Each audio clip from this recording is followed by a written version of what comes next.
அல்லது கிறிஸ்தவர்கள் யார், அவர்களுடைய குணநலன்கள் என்ன, இயேசு கிறிஸ்து என்ன சொல்லியிருக்கிறாரு என்பதை குறித்து இன்னைக்கு நம்ம படிக்கலாம். முக்கியமா கிறிஸ்தவர்கள் என்றால் பொய் பேசுகிற பொய் கிறிஸ்தவர்கள், பொய்யான இயேசு கிறிஸ்துவை பின்பற்றுகிற கிறிஸ்தவர்கள், அநேக கர்த்தாக்களை, அநேக கடவுள்களை, அநேக தேவர்களை வெளிப்படுகிற கிறிஸ்தவர்களும் இருக்கிறாங்க. அவங்க சொல்லிக்கிறாங்க கிறிஸ்தவர்கள் என்று.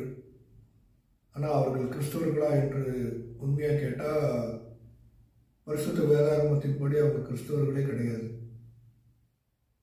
பெயர் கிறிஸ்தவர்கள். பெயர் கிறிஸ்தவர்களாய் வாழ்வதனால வாழ்கிறவர்களுக்கும் பிரயோஜனம் இல்லை, அவர்களை சார்ந்திருப்பவர்களுக்கும் பிரயோஜனம் இல்லை. பெயர் கிறிஸ்தவனாக வாழ்றதுனால என்ன பிரயோஜனம் இருக்கு?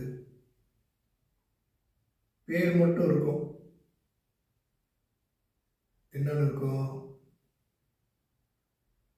டேவிட்னு இருக்கும், ஒசியான்னு இருக்கும், மல்கியான்னு இருக்கும், ஜான்னு இருக்கும்.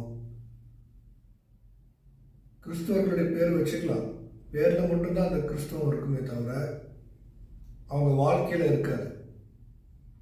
அல்லேலூயா.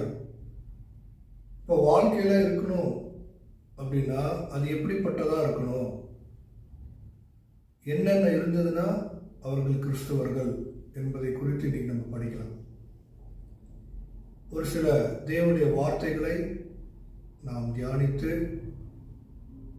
இந்த செய்தியை நான் உங்களுக்கு கொடுக்க இருக்கிறேன்.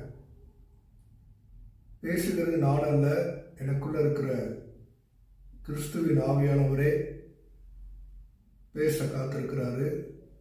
செவி கொடுக்கிறவர்களுக்கு அது நன்மை பயக்கும், பலனுள்ளதாக இருக்கும். கர்த்தருக்கு ஸ்தோத்திரம். ஒரு சின்ன ஜெபத்தை நாம் ஏறெடுத்து ஜெபத்தை செய்து இந்த செய்திக்குள்ள